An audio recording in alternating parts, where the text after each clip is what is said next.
मंदसौर के मेघदूत नगर में जनगणना सर्वे के दौरान महिला अधिकारी पर हमले की कोशिश का मामला सामने आया है। जानकारी के अनुसार महिला अधिकारी मंजू मोदी अपने दिव्यांग पति रामेश्वर दिव्यांग के साथ जनगणना सर्वे कर रही थी।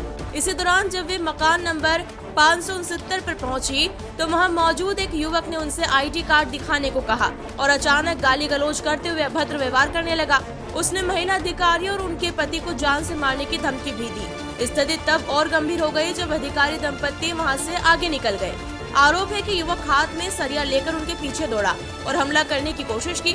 हालांकि मौके पर मौजूद विद्युत विभाग के कर्मचारियों ने समय रहते हस्तक्षेप कर महिला अधिकारी और उनके दिव्यांग पति को सुरक्षित बचा लिया, जिससे बड़ी घटना टल गई। घटना के बाद पीड़ित दंपत्ति ने वाईडी नगर थाना पहुंचकर शिकायत दर्ज कराई। पुलिस ने मामला दर्ज कर जांच शुरू कर दी है और आरोपी की तलाश की जा रही है। सर, मैं मेघदूत नगर के मकान नंबर जो नगर पालिका ने डाल रखा था 569 पर वहाँ गई थी गणना करने के लिए। लेकिन जैसे ही अंकल जी आए तो मैंने बोला गणना करना है, जनगणना करना है। तो बोलते ठीक है, कभी हो सकता है मैडम ने स्वगणना कर ली है तो अभी पूछ के बताता हूँ, थोड़ी देर रुकना पड़ेगा। तो मैंने कहा ठीक है कि मैडम नहीं अभी। तो मैंने कहा ठीक है। तो इतने से इनके पीछे से लड़का आता है इनका और बोलता है कि पापा आईडी वाईडी सब चेक करना। तो मैंने कहा सर मेरे पास आईडी वाईडी सब है, इसका फ़ोटो ले लेना और अगर मैं गलत हूँगी तो आप पुलिस में रिपोर्ट कर देना। तो ये बोला, इतने उस लड़का गुस्से में आ गया और मुझे कहता है कि लात मारूंगा, बाहर निकाल दूंगा और बाहर निकल जानी तो मार डालूंगा तेरे को, और बता तू कौन सी पुलिस थाने में चल रही, चल मैं भी तेरे साथ चलता हूँ।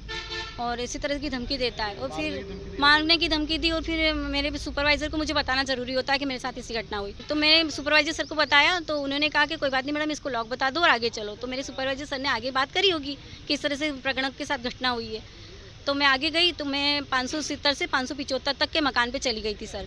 तो इनके घर तक बात चली होगी, बात गई होगी सर, मेरे सुपरवाइज़र सर ने बात करी होगी आगे किस तरह से घटना होगी, आगे से कुछ बड़ी घटना हो जाएगी। तो फिर वो लड़का वहाँ तक आता है, लोहे का सलिया बड़ा उसे पाइप लेके आता है लोहे का, जेब में भर के मोटरसाइकिल पे बैठकर आता है और बिल्कुल मारने लगता है कि मैं तेरे को मार डालूंगा, आज तेरे को सस्पेंड करा दूंगा। मेरे मिस्टर जो दिव्यांग है दोनों पैर से चल नहीं पाते सर, और उनको भी मारने दौड़ा। बोला तेरी भी आईडी बता, ला तेरी आईडी बताना, कौन से थाने को, कौन से पुलिस वाले को बुला रही, बुला तेरी 112 नंबर की गाड़ी को, यूँ करता है। और कहता है आज रात को मैं तुझे मार डालूंगा। हम थाने पर आए, मैं सुपरवाइजर सर कार्रवाई चाहती हूँ सर, मैं अकेले अब उस इलाके में नहीं जा पाऊंगी और मैं बिना सुरक्षा के मैं अब जनगणना नहीं कर पाऊंगी। सर हम गणना करने गए थे इसके साथ, मैं तो गवर्नमेंट जॉब में हूँ, ये भी गवर्नमेंट जॉब में, तो ये इसका नंबर था तो मैं इसको लेके गया था। तो वहाँ जाके इन्होंने 200 घर तक गणना करी हमने मेघदूत नगर में। किसी ने सबका अच्छा व्यवहार था, लेकिन ये वो गए तो ये अंकल जी तो अच्छा बोल रहे थे कि ठीक है मैं बात आधे घंटे बाद आना। तो लड़का आया और बोलता है कि इसका आईडी, इसके पापा से बोला कि आईडी वगैरह चेक कर लेना। नहीं तो इसने कहा देख लो बोले आईडी नहीं हो तो गलत हो तो पुलिस में रिपोर्ट कर देना। तो वो बोलेगा तो एक लात दूंगा जो बाहर निकले गिर जाएगी। बोलने का बहुत दुर्व्यवहार करा और उसके बाद भी बात हो गई, इनके अंकल जी ने समझा दिया, ने चला गया। तो इन्होंने सुपरवाइज़र को बताया, सुपरवाइज़र साहब ने उनसे बात करी तो फिर वो हम थोड़ा आगे निकल गए थे। हमने सोचा ये इसको 1 घंटे बाद मैडम से बात करके फिर करेंगे। तो 1 घंटे बाद वो तो आगे निकले ना, आ गया नहीं, इतना बड़ा लोहे का सलिया लाया नहीं। पहले इसको कहे कि ला तेरी आईडी दिखा, आईडी का फ़ोटो लिया, तेरे को आज सस्पेंड करा दूंगा ना, ये देख रहे ये तो मालूम। मेरे से कहा तेरी आईडी दिखा, कहाँ है तेरी आईडी, कम से कम 10 बार बोला। और ये सलिया लेके मेरे को मारने तो वो एमपीपी वाले अंकल जी थे, उन्होंने पकड़ के उसको ज़बरदस्ती ने, फिर इन अंकल जी ने, उनके पापा है छीना ने एक तरफ, फिर भी मान रहा था, फिर भी जिद करते। मतलब अगर थोड़ा बहुत अगर ये लोग 2-3 लोग नहीं आते तो वो हो सकता हमको मारता और इतना मारता घायल। अब हम नहीं जा पाएंगे, मैं तो बिना सुरक्षा के इसको भी नहीं भेजूंगा। मैं क्यों जाऊँ सर, मैं तो कुछ हुई नहीं, मैं तो इसकी हेल्प करने के लिए कि मैं हस्बैंड है तो जाना पड़ेगा साथ में, अकेली लेडीज़ को कहाँ भेजेंगे सर। हाँ जी, सवेरे मैं घर पे बैठा हुआ था, कुछ काम कर रहा था जनगणना का। अचानक मैडम का फ़ोन आया कि मेरे साथ ये घटना हुई है, मुझे धक्का वगैरह देने की और ऐसी बातें कर रहे हैं। तो मैंने मैडम से कहा कि मैडम एक काम कीजिए, आप उस घर को छोड़ दीजिए, उस पर ताला लगा हुआ लिख के आगे बढ़ जाइए। ऐसा कह के मैंने मैडम को आगे बढ़ने की कहा।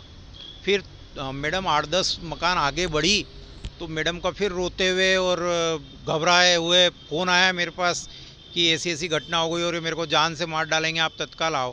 तो मैं जिस कंडीशन में खड़ा था, जैसे खड़ा था, आईडी गले में डाली और तत्काल मैडम को सपोर्ट करने के लिए वहाँ पहुँचा। तो देखा कि मैडम डरी सहमी और एक घर में शरण लिए हुए थी। फिर हम लोगों ने वरिष्ठ अधिकारियों का मार्गदर्शन लिया। एडीएम मैडम एकता जायसवाल मैडम ने भी हमें पूरा सपोर्ट किया और वो बोला कि आप थाने पे रिपोर्ट कीजिए और जो भी होगा आगे कार्रवाई। प्रगणक की सुरक्षा मेरे लिए ज़्यादा महत्वपूर्ण है। हाँ, ये वो लड़का मोटरसाइकिल भी छोड़ के भाग गया, तो वो मोटरसाइकिल भी 112 जो आई थी उनके पुलिसकर्मी मोटरसाइकिल भी थाने पर लेके आए हैं।